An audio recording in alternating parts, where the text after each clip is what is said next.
देखिए, हमने जैसा भी कहा था ना कि अब इलेक्शन कमीशन जो है वो तोता बन चुकी है। हुकूमत जितना उनको कहती है वो तोता उतना ही काम करता है, उतना ही बोलता है। मेरे हिसाब से हम जो ये दावा करते हैं, इलेक्शन कमीशन ये जो दावा करती है कि फ्री एंड फेयर इलेक्शन करवाते हैं करके, ये सब बकवास है। ये कठपुतलियां है हुकूमत की और खास तौर से भारतीय जनता पार्टी की। जो भी नरेंद्र मोदी या देवेंद्र फडणवीस साहब कहते हैं उनके इशारों के ऊपर नाचते हैं इसमें।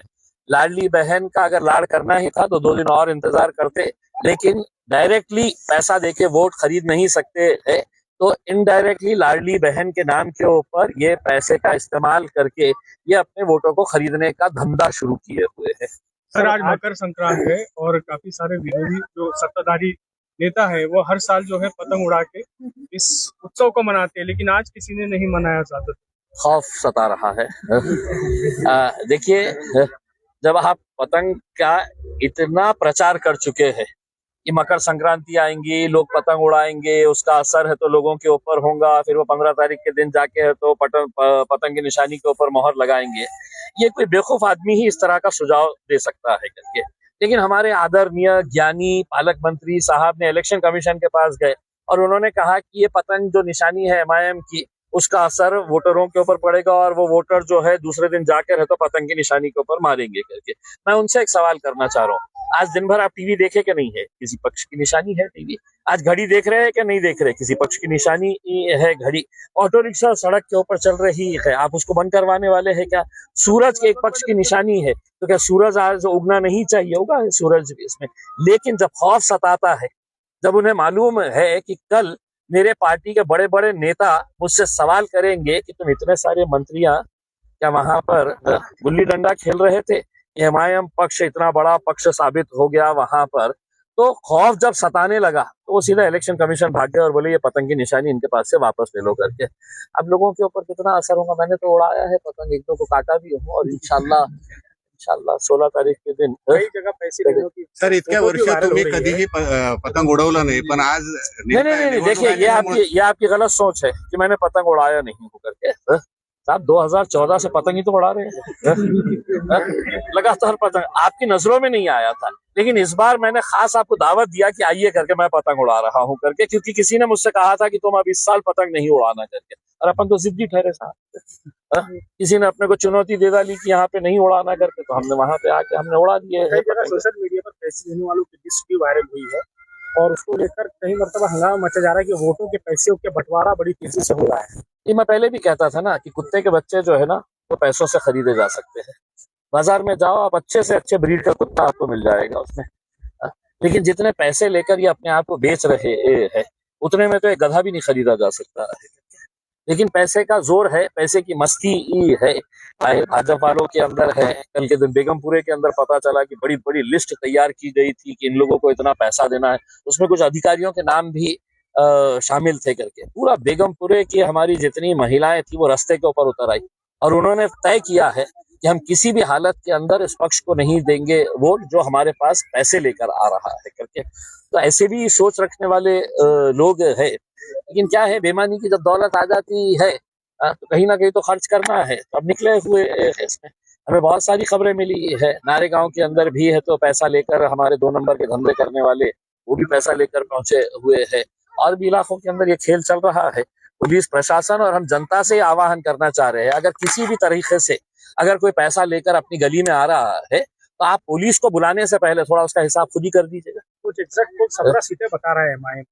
कुछ एग्जैक्ट पोल जो है बता रहे कि 17 सीटें एमआईएम औरंगाबाद से बस जीत रही है, इससे आगे का आंकड़ा नहीं जा रही। 2014 के अंदर एग्जिट पोल ने बताया था कि इम्तियाज जलील जीत ही नहीं सकता है एमएलए करके, जीत गए थे। 2019 के अंदर एग्जिट पोल कहता था कि नहीं एमपी इम्तियाज जलील कैसे जीत सकता है, हमारा एग्जिट पोल बता रहा है इम्तियाज जलील हार रहे हैं करके। तो लोगों ने सबको एग्जिट करके हमको एंट्री करवा दिए थे उसमें। अब ये कौन एग्जिट करता है पता नहीं है उसके अंदर, लेकिन कितने सारों की एग्जिट होगी 16 तारीख के दिन आपको पता चलेगा उसमें। सर, एक सवाल ये है कि कल पंतप्रधान ने 2 दिन पहले एक पतंग उड़ाया, उसके अंदर हनुमान जी का फोटो लगाकर उन्होंने वो पतंग उड़ाया है। तो कैसे देखते हैं आप इस धार्मिक घटना को? आप अगर मैं आपको बताऊं कि कुछ हिंदुत्ववादी संगठन के लोग एक होटल के अंदर गए थे और वहां पे जो कपड़ा इस्तेमाल किया था वो भगवे रंग का था। तो वो भगवे रंग की नैपकिन क्यों करे बोल के वो जितने भी लौंडे थे वो वहां पर होटल के अंदर हंगामा कर दिए थे कि आपने है तो भगवे रंग का ये किए है करके। आज नरेंद्र मोदी साहब जो है हनुमान को है तो आसमान के अंदर लटका दिए है, पतंग बनाकर उनको उड़ा रहे हैं, और ये जितने भी लगवे भगवे हैं उनके सबके मुंह में लड्डू आ चुका है। कोई कुछ बोलने के लिए तैयार नहीं है इसमें। भाई आपको पतंग उड़ाना था तो मजलिस की पतंग लेना था, उड़ाना था आपने। अंग्रेज आया था तो उसको बताना था यही है MIM वाले जो मेरी नाक में दम करके रखते हैं करके, हमारी पतंग उड़ाना चाहिए था। लेकिन आपने हनुमान को बना दिए है पतंग, और वो हनुमान जो है वो हवा के अंदर है तो मोदी जी पकड़े हुए है, वो अंग्रेज भी पकड़ा हुआ है करके। और कोई भी तुमको सिर्फ एक रंग से, एक फिल्म आई थी दीपिका पादुकोण की, उसने है तो भगवे रंग का कुछ कपड़ा पहन लिया था तो पूरे थिएटरों के अंदर ये चिल्ले पिल्ले पहुंच गए थे, इन्हें हमारे रंग का है तो उन्होंने थिएटर के अंदर गाना गा रही है ये कपड़ा पहन के उसके अंदर, तब बड़ी तकलीफ हो रही थी। आज मोदी जी है तो अपने राजनीति के लिए एक जिसकी पूजा करते हैं हिंदू समाज के अंदर लोग, हनुमान की, उस हनुमान को है तो आपने पतंग बनाकर उड़ा दिए है और सब के सब खामोश बैठे हुए हैं। कहाँ है एकनाथ शिंदे साहब? सिर्फ हम ही नजर आते हैं तुम्हारे को? हिंदुत्ववादी तुम्हारी कहाँ है भावना, तुम्हारी कहाँ चले गए? उद्धव साहेब अपन हिंदुत्व से रक्षण करना रे क्यों नहीं बोल रहे हैं? आप बोलिए ना अभी। सर चुनाव आयोग ने जो है आज कहा है कि आज का दिन जो है कोई भी उम्मीदवार जो है किसी मतदाता के घर जाके उसकी मुलाकात ले सकता है, प्रचार कर सकता है, इसके बारे में हम कर रहे हैं ना, घर घर तक जा रहे हैं आसमान के जरिए। हम घरों पे जाके अब दस्तक नहीं दे रहे हैं, हम आसमान के जरिए लोगों तक पहुंच रहे हैं। और हमारी उम्मीद है, देखिए हमारी बड़ी ख्वाहिश है कि हर साल जो है ना यहाँ पे भारतीय जनता पार्टी के आमदार है, मंत्री है, खासदार है, ये हर बार ये पतंग का एक उत्सव मनाते थे, पतंग के ऊपर खूब मीडिया वालों को बुलाते थे। आज कहाँ चले गए? धर्म बड़ा है, त्योहार बड़ा है, उत्सव बड़ा है, ये तुम्हारे लिए छोटी सी राजनीति बड़ी है करके आज तुमने साबित कर दिया है। हमारे लिए धर्म नहीं, उत्सव नहीं, त्योहार नहीं, मकर संक्रांति कोई मायने नहीं रखती। आज जो है उन्होंने अपनी राजनीति के खातिर अपने धर्म को त्याग कर दिए है। आपला कोणता आहे? कौन-कौन आपला कोणता आहे?